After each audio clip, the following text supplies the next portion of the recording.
I thought I would spare you the trip back to the Pokemon Center since the encounter rate on the water was pretty high, but at least Lantern got up a level. Anyway, now that I have Surf, there's something I can get in the Ilex Forest, but first, let me just get a quick photo with the daycare man. Smile. There we go. Now, even though I got the Odd Keystone before entering Route 34, I decided not to go after Spiritomb back then because I know for a fact that it has both Hypnosis and Dream Eater. And I didn't want Crobat to take a possible Dream Eater since that will definitely do a number on it. But now that I'm at a higher level, I don't think Dream Eater is going to do a whole lot. Although I have to be cautious of Spiritomb's ability since it's going to drain away at my power points, not to mention it having good defenses to really put pressure to good use. Anyway, this guy. He's only in this game, not in the original Heart Gold and Soul Silver, so don't get confused. Bugs might be nasty mean, but they're so beautiful too. Aaron, is that you?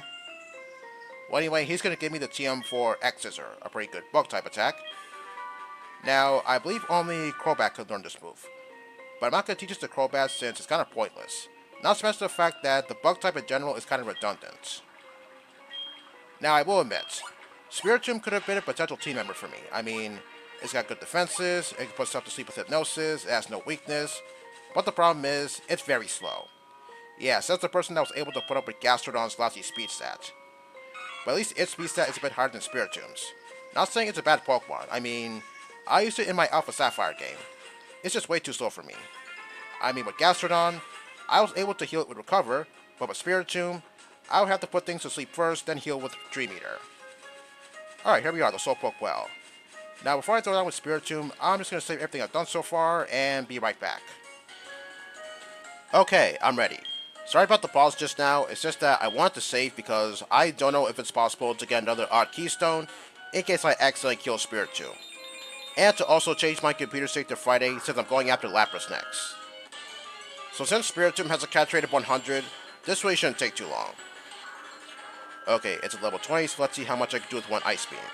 If I'm lucky, maybe I could freeze it. Although, I don't have very high hopes about that because after all, it's only a 10% chance. Alright, how much is Ice Beam gonna do? Okay, I think that's about all I could do to it, so now, I'm gonna switch over to Crobat to put Spiritomb to sleep. And hopefully it doesn't try to put Crobat to sleep since I did say before that this thing also knows Hypnosis. Feint Attack, okay, as long as it's not Hypnosis. How much is Feint Attack gonna do? 10 damage? Well, that was nothing. Shadow Sneak? Well, I'm not expecting Shadow Sneak to do a whole lot. Yeah, once again, that was nothing. Oh, come on, Hypnosis missed. Okay, let's try this again. There we go. Okay, I have 22 Pokeballs on me, so hopefully one of them does the trick. Alright, here we go. Will this one do it? Let's see.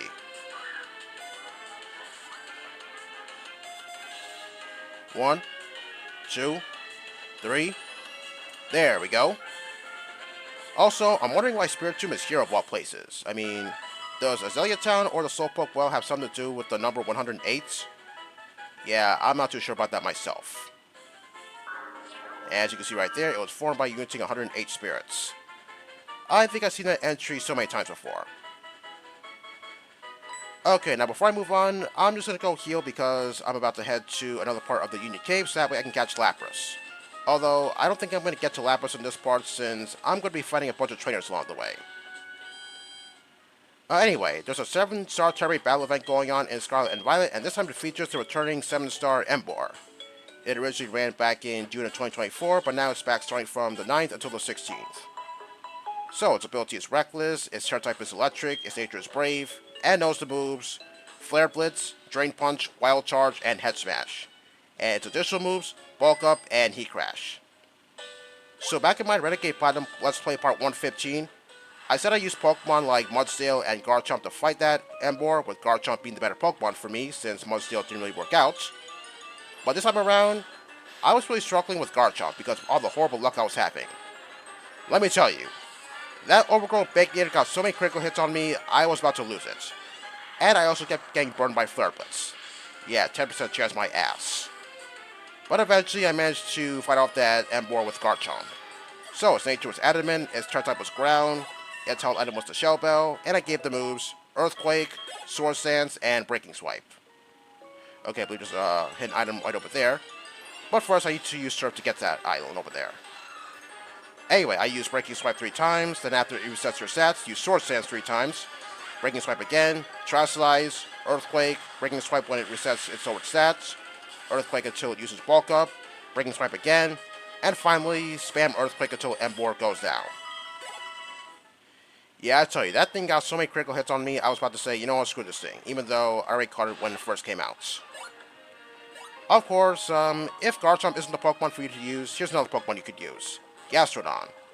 So, its turn type was Ground, its held item was the Metronome, its nature was Impish, and I gave the moves Earthquake, Curse, Recover, and Rain Dance. Now, before I get into what I did, know this. Just be sure that Arboliva is not one of the allied Pokemon, otherwise its ability will screw you over, since I believe the grassy terrain has Earthquake's power, and you don't want that, do you? Yeah, I didn't think so. Alright, first off, use Curse, then Earthquake, then Recover, then after it resets your stats, Curse 5 times, Recover if you need to, then charge up your Terra Orb with Earthquake, Recover again, Rain Dance, Terastallize, and finally spam Earthquake until Emboar goes down. Yeah, I know that seems like a long process, but as I said before, Stone said he wins the race. Okay, I'm just going to switch Machamp to the lead because I believe the trainer I'm going to fight starts off with Marowak, and... Oh, come on, really? Sorry about that. Okay, as I was saying, this guy starts off with a Marowak, and I'm not really sure if Lantern could fight off a Marowak. Anyway, Machamp's almost close to a level up, so I might as well.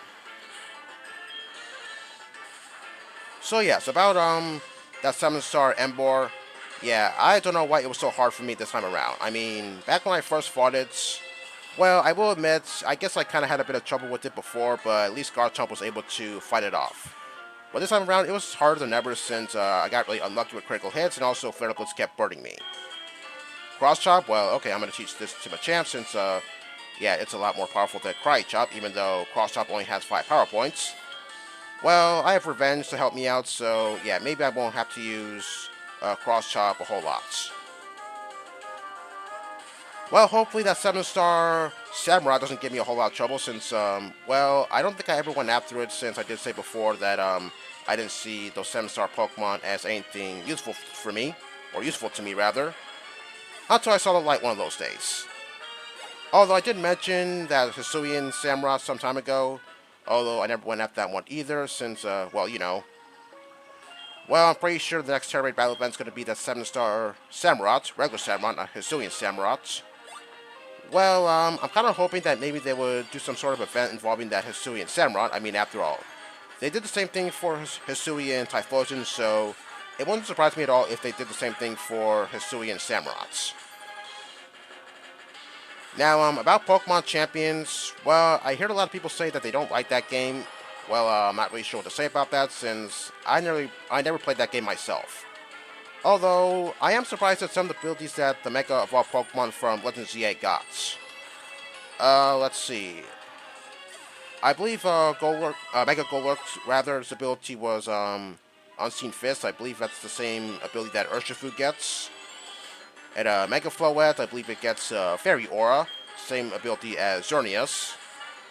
What else? I believe Mega Skull Villain gets Spicy Spray. Well, I guess that's a pretty good ability since, well, after all, Skull Villain is pretty frail, so I guess that ability is going to help it out a lot. Okay, I'm doing no damage with Ice Punch, so hopefully Cross Chop does a whole lot of damage. Well, I'm trying not to use Cross Chop a whole lot since, after all, it only has 5 power points. Yeah, I want to use Lantern, but the problem is, I'm able to encounter Wild Quagsires, and, yeah, given the fact that they do have Mudshot, yeah, I don't want Lantern to take that kind of attack, so yeah, I'm just trying to keep it out of harm's way. As for some other Mega Evolved Pokemon, well, I don't know too much about their abilities, especially some in particular, like, say, Mega Scrafty. Yeah, I'm not really sure if Mega Scrafty even has, ability. If so, then I guess nobody knows what it is. Unless, of course, they didn't program Mega Scrafty to have, ability, which I certainly doubt because, after all, I'm pretty sure all the Mega Evolved Pokemon from Legends ZA are in Pokemon Champions, so yeah, odds are it has to have the ability. Whatever it is, hopefully it's a good ability. Well, I'm not really sure how to play Pokemon Champions, not that I want to anyway, because, well, looking at that game, I don't really think it's my kind of game. Even though I might potentially miss out on certain combos that I could possibly pull off with certain abilities, So I think those abilities are better off being used in the regular Pokemon games. Well, we don't know for sure if those Mega Evolved Pokemon will be seen again in certain Pokemon games. I'm not really sure if Pokemon Winds or Waves will have Mega Evolved Pokemon. If so, that's great, but I'm not putting a whole lot of money on that because odds are they're probably going to go with a different battle mechanic, whatever it is. I mean, we have certain battle mechanics starting from Generation 6, so it wouldn't surprise me at all if we were to have a different battle mechanic in Winds and Waves as well. I wonder what it's going to be. So yeah, as for certain abilities that certain Mega Evolved Pokemon get in Pokemon Champions, yeah, I have to say, yeah, those abilities, I am pretty impressed by those abilities, such as Mega Souls, since, yeah, you could potentially pull off certain combos with that. And Dragonize, well, I was talking about Dragonize last video, and I was comparing that ability to other abilities. Let's see, how about Crobat? Yeah, I was thinking abilities like, say, Pixelate and even Refrigerate. Yeah, that was the ability I was thinking of when I was talking about those abilities last time, but I completely forgot about that. Yeah, there's Pixelate, Refrigerate, and Aerolate as well. Although, I'll be honest, I don't really see those abilities too much since, well, I'm not really sure if other Pokemon even get that ability. I'm not really sure if only Mega Evolved Pokemon get that ability. If so, then that's a shame because, well, I could potentially pull off a lot of combos with that. Well, actually, there's Sylveon having Pixelate as its hidden ability. And yeah, that did help me out a whole lot against certain terrestrialized Pokemon, especially the 7-star ones.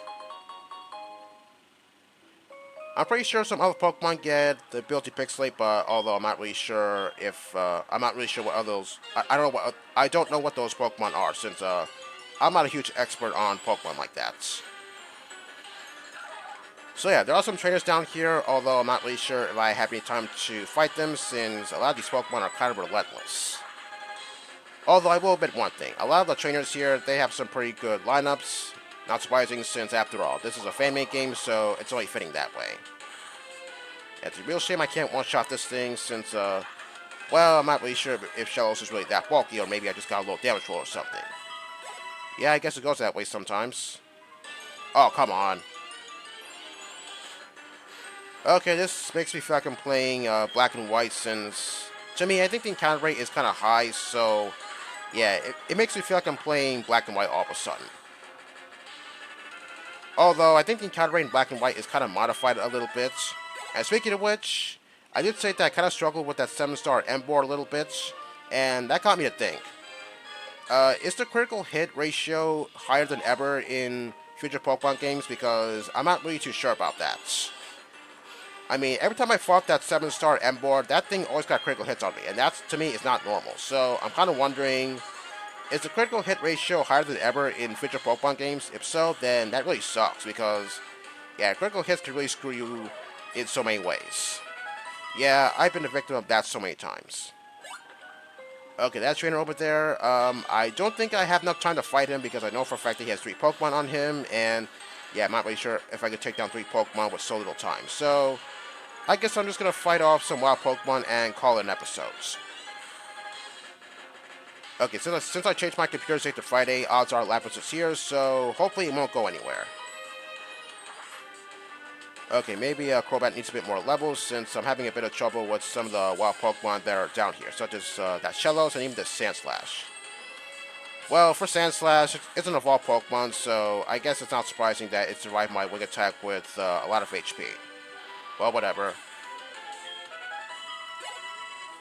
Okay, I'm done here for today. Oh, come on. Sorry about that. As I was saying, I'm done here for today, so next time, we're going to fight the trainers in the Union Cave and hopefully catch Lapras. See you next time.